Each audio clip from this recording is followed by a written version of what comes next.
Hello and welcome everyone to this week's episode. This week I'm going to be sharing with you my top 5 tips for getting started with SEO for jewelers. So SEO, for anybody who hasn't heard of it before, stands for Search Engine Optimization. And essentially its goal is to get more people onto your website and more people onto your website who want to buy from you specifically. So it's something that's really important. It's not always the first place we start as jewelers because we have lots of things to do. We often are building community online, sending out emails, all these other marketing things, but it's really essential at some point in your business, especially if you have your own website, to start doing some SEO to be able to make good use of the traffic that can be coming to your website. So you can have a look at your analytics and what traffic is already coming to your website. That's a really good thing to do before you start any SEO, so you can start to track the difference when you start implementing some of these techniques. And you may have on your website already, if you've built it on a platform, they normally have their own analytics embedded in the platform, such as Squarespace or Shopify. But you can also set up Google Analytics, which is a really powerful tool to have a look at your stats as well. Sometimes it can be overwhelming, so you don't necessarily want to have all the analytics, but I do think it's useful to see who's coming to your website, where they're coming from, what countries they're visiting from, and if possible, which search terms they're searching for to find you. And you might be quite surprised about how people are finding you. I know I often am. There's certain things that are quite predictable, like I think, oh, this page is going to do well on the website. And there's other things that are like a random blog post from years ago that you don't even think about that actually might be pulling people in. There's also all your social media channels. So it's a really good thing to be able to track. So that's one of the first things that might be useful to do before you get started. And then I'm just going to be sharing with you the things that I think are useful to do if you're starting out on your SEO journey.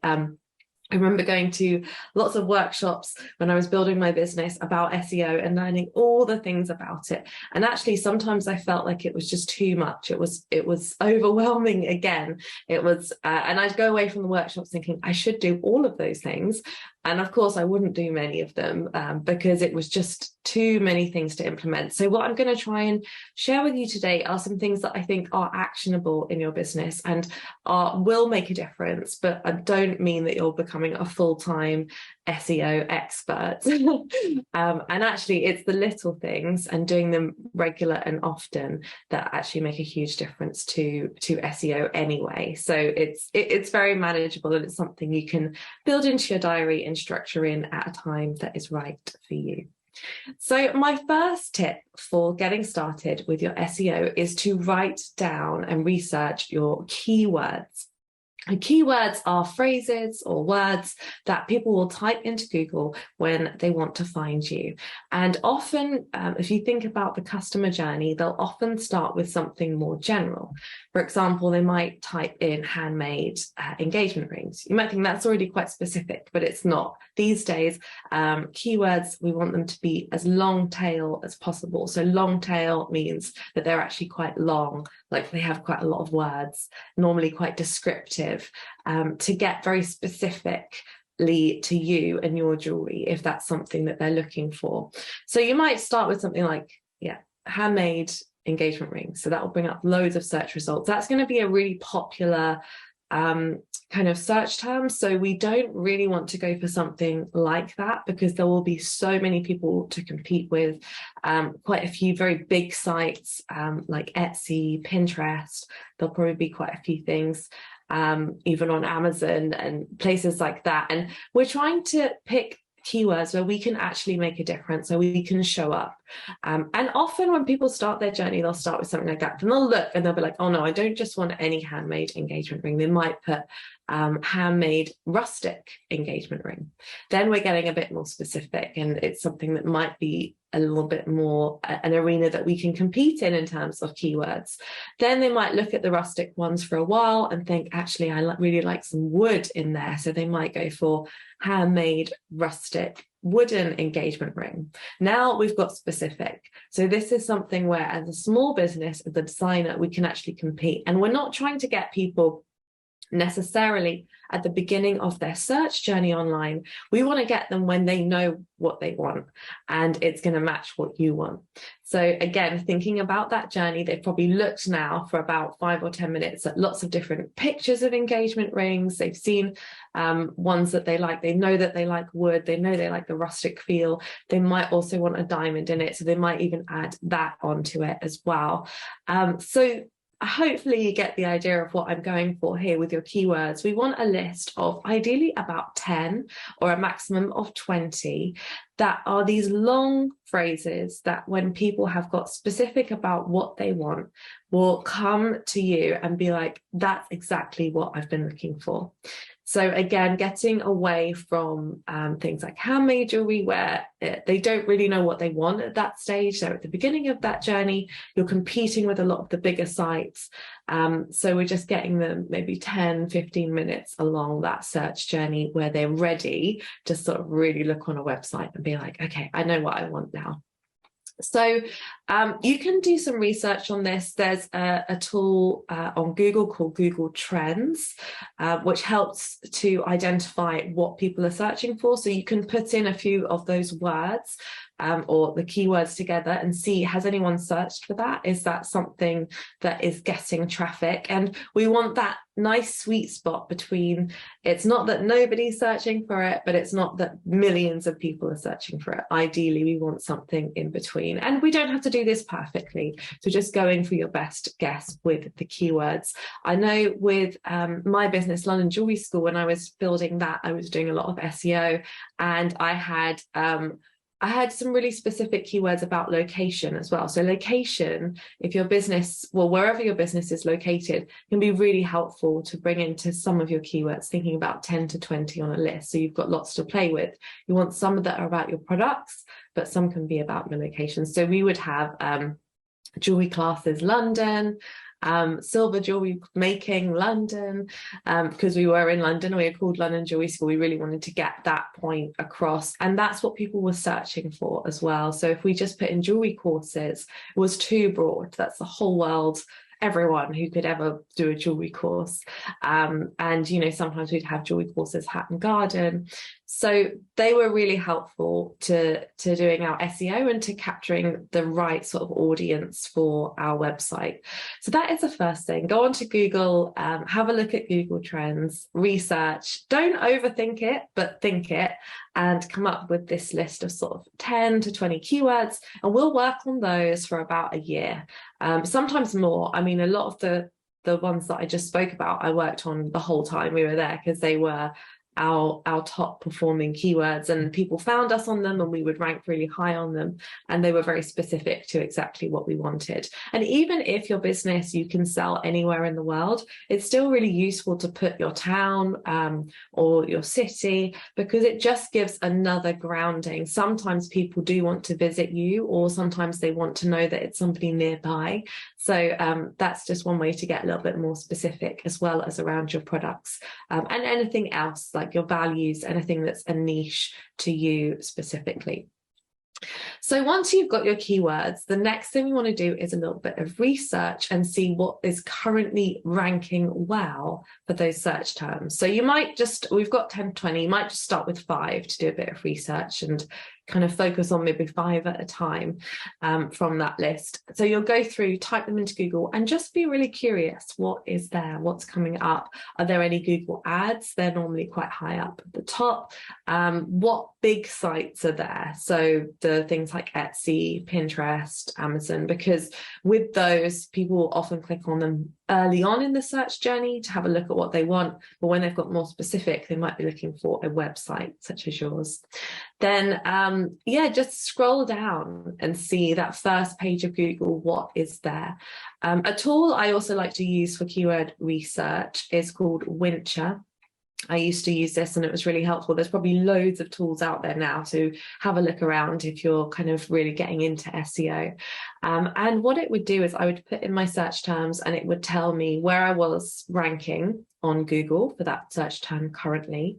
Then I could do some SEO, which we're coming up to in just a moment, and I would be able to see in real time how my ranking was improving. So I would write a blog post, for example, with the keyword in the title, and a few weeks later, because SEO isn't immediate, it does take a little bit of time, I would go from like, 12, place 12 on Google to place 6. And then I'd do another one that had it embedded in the copy somewhere a month or so later, and I'd go from 6 to 2 or 1. So that's really exciting because it helps you to really see the results of what you're doing. My experience was it also related to bookings or sales. So that is, again, a really exciting thing to be able to have a little bit more control of how many people are visiting your site, and therefore not just visiting your site from anywhere, but from something very specific that they're looking for, and therefore it's much more likely to lead to an actual sale. So do a little bit of research. You'll be interested and surprised sometimes at what does come up. And what we're really looking for are those great keywords where there's not too much competition going on. So if you can see other independent jewelers or other independent businesses coming up, that is a great sign, because it means that it's space that you could definitely be in. We might not be able to get to number 1 on all your search terms, but we do want to get as high up as possible. People don't scroll down that far. So something to have a think about. So number 3, so we've identified our keywords, we have researched them, and we found what ranks well, what we're competing with, and we've found some keywords that are not too competitive, so that we're actually working on keywords that are going to be really helpful for us. So the next thing, which I've already mentioned, is writing blog posts or writing a page on your website if you don't have a blog. So we want to have pages that are dedicated to these keywords. Now, of course, if you've got a website already, you've got product descriptions, and you've identified these perhaps 5 keywords you want to work with right away, it's great to go into the copy and add them in somewhere. It needs to feel like it's natural. You can't just sort of shove them in. Google does clock onto that, and also your customer will feel like it's jarring with the copy on your website if you just shove in loads of keywords unnecessarily. But it's a really good idea to have them in there as much as you possibly can. Separate from that, though, a really good way to do it is to do its own blog post. So I might write a blog post of 3 amazing handmade rustic wooden engagement rings you can buy right now, something like that. So I've got that long tail keyword in the title. It's a very specific blog post. If someone comes across it and they're looking for this, they'll probably be like, yes, I want to see those. And of course, then you want to write some really nice copy in there, put in some lovely images, and treat it like somebody has been searching for you for a while. They found exactly what they want and they're ready to go and buy now. So you want to share with them the products that you have, give them very strong calls to action where they can just click and go ahead and buy, and assume that they're ready to buy and that they found you and that this is something that they would like. So make sure you put all the links into the pages that they can actually purchase from. And you might even want to put something like, this is where you can contact us, and so on and so forth, because in future years, the great thing about blog posts is they have really long-term content. So somebody might be looking at this in 4 or 5 years' time. If your products have changed and you haven't gone back and updated them all on your blog, then at least they can find you and find the shop and see what your current collection has to offer as well. So somebody said to me the other day, does anyone blog anymore? And I think that people do blog. I think that now we just don't necessarily call it blogging. It's just the internet. We'll just read stuff on the internet. We won't necessarily think of it as a blog. So whilst we might, as the designer, as the business owner, call it a blog and have a space for it, which I think is a good thing to do, people won't necessarily be like, I'm going to look at your blog. They'll just be like, this is an article. This is a piece of internet reading that I am doing, normally on my phone. I'm flicking through. I found something I'm interested in. I'm going to go and have a look. And oh, it's an independent designer. That's really cool. Let's take a little bit of a further look and see if I want to make a purchase from them or book a sales call or whatever it is that the call to action is you have. So these blogs are really, really important. And this is what will improve your ranking. on Google for these search terms and get people to find you. So I'd recommend with your 5 keywords over the next 5 months, do 1 a month. So target 1 a month, write a blog post, and you'll already be improving your SEO massively by these simple things that don't take too long to do in your business. The next thing that we want to do, so this is tip number 4, is related to your images. So we've talked a lot about text and copy and keywords, which is a great place to start. But images are also a great way for people to find you on Google. If you type in anything on Google, but particularly anything related to what we're doing, handmade jewelry, if you'll see at the tab at the top, you can see images is one of the things you can search for. So this is Google Images, and your images can show up in Google Images if you label them correctly and if you label them with these keywords. So now we're going to be using your keywords again, and now we want kind of the whole 20 here, because we're going to have probably lots of images on your website. So we need a few more keywords to work with in order to label them all and make sure that they could have the potential of being showing up on Google Images. And I know I find lots of businesses through Google Images because I'm a very visual person, and I think a lot of people looking for something like this are. And so we don't always want to see just the listings of what businesses we could look at. Sometimes we want to see, well, what do they look like? What are the images that are available to that, and getting some inspiration about what kind of jewelry they might be interested in purchasing. So we want to label all of your images and keep your keywords in mind. So if you're uploading this rustic wooden engagement ring, you might have 5 or 6 images of it. So you don't want to label them all the same thing, but you might do a few variations of the keyword. So one of them you might keep quite broad, like wooden ring. Another one you might do rustic wooden ring. And then be descriptive as possible. So describe the jewelry. So it might be a handmade rustic wooden ring with diamond, stone and gold setting. Probably someone's not going to search for all of that. They might do if they've got really specific about what they want, but even if it just comes up with some of the words, it can potentially show up in Google image search results. So they are a really low-hanging fruit, just labeling the image with what it is that describes the image. And the more accurate you can be with the description of this, the more likely Google are to sort of trust your website and believe that when someone clicks on it, they're going to actually want to stay. Because what we want to try and avoid is just getting people to our website, they call it clickbait, where they just come on, and then as soon as they get there, they're like, oh, this isn't at all what I was looking for. Because it's not useful for you as the business owner, it's not useful for Google, it's not useful to the customer. So what we're always trying to do with SEO, and what I always keep in mind, is I'm trying to solve a problem for someone. So somebody already is searching, somebody is thinking about what they want, they're getting closer to what they want, and we want to be like, bam, this is it. This is the solution you've been looking for. And they're like, oh my goodness, yes, thank you. So that is the goal we're going for. So label all of those images. And, you know, I will, disclaimer, I know all of this stuff and I don't do it all. I would like to be better at it.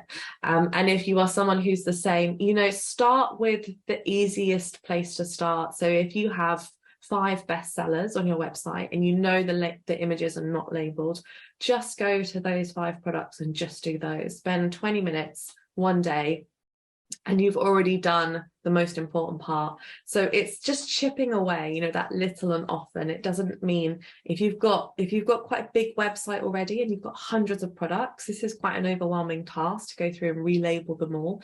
But just also build it into your strategy that when you upload new products, that you do kind of always use a good labeling system, because it's going to help for everything in your business. Oh, the the sunlight is coming through, which is gorgeous. It's lovely to be in the summer and to have all this beautiful sunlight.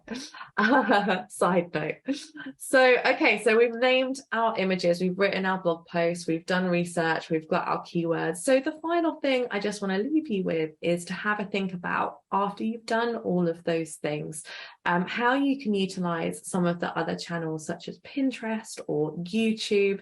These always come up really high in your search results. So when you are doing your keyword research for your terms, you'll notice that Pinterest comes up a lot, Etsy often comes up a lot, and YouTube comes up a lot as well. So it's thinking about how you might get some products or some items or some content on those places, so that even though we're improving your individual search results so that you're going to come up higher, it also gives you an opportunity to come up even higher, but through another channel. So that it's not as ideal, because they'll be going to Pinterest where they're looking at everybody else. In an ideal world, they'll come straight to us on our website, but it's good to be in all the places, right? So and again, this can seem super overwhelming if you try to become an expert in Pinterest and YouTube and upload everything onto Etsy as well. But it might be a case of having just a few key things in a few key places that will just trickle in a little bit of traffic for you. So something to have a little think about and have a little look at. Pinterest in particular is really great for SEO. You can easily pin the images on your website, bring them back to your website so that people can find you from Pinterest if they are searching through there. I think jewelry is something that people do look at Pinterest for quite a lot. Again, a very visual platform. So it's something that's worth building in to your SEO strategy. For YouTube, you might just do 1 or 2 little videos showing some of your products. Might be you talking about what you make. I know that makers can find it tricky to get in front of the camera, but you might get someone to interview you. I know that video content can take more time and energy and effort, but again, this is something you can plan for and be like, okay, next year I'm going to do, a video day, and I'm going to plan it. I'm going to have someone come and to my house to interview me, and I'm going to do 3 or 4 videos around different topics that relate to my business, or I'm going to film them myself, but I'm going to plan it out and I'm going to upload those. And again, they're not going to immediately bring loads of traffic to your website, but we're looking at more long-term content. So we do a lot of social media marketing, which is very short-term, normally within 24 hours or certainly 48 hours or a week. It's pretty much forgotten about. Whereas we're talking in this podcast and SEO about really building the long-term things, blog posts, videos, and Pinterest, they say, has about a 3-month period, generally speaking, in terms of how long people will look at pins, but that's just an average. Some of them do go for longer. And the great thing about building long-term content is it keeps giving. So it doesn't give straight away so much usually, but it's a slow build, and it's a great thing to be able to have to build your business.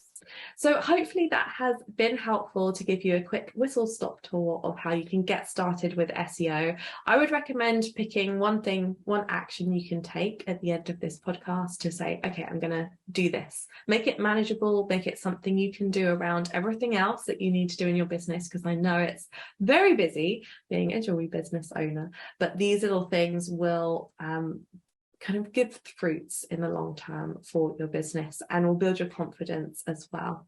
So thank you guys so much for being here. I also just wanted to say a massive thank you. I was having a read the other day through the reviews for the podcast, and they are so lovely and so heartwarming. I will definitely be reading some out soon because I absolutely love doing that. But if you do enjoy the podcast and you haven't left us a review yet, they mean so much to us. They really help us to improve our ranking in the podcast algorithms, and also on YouTube where we share the podcast. So if you haven't checked it out on YouTube, we have a video version of the podcast as well, which you're very welcome to watch there if you want us in the studio with you, kind of hanging out together. But yes, it really warms my heart, and it really gives me a lot of motivation as well to keep going with the podcast, which we have every intention of doing for as long as possible. So thank you guys so much. And yes, have a wonderful week, and I'll see you next week. Bye for now.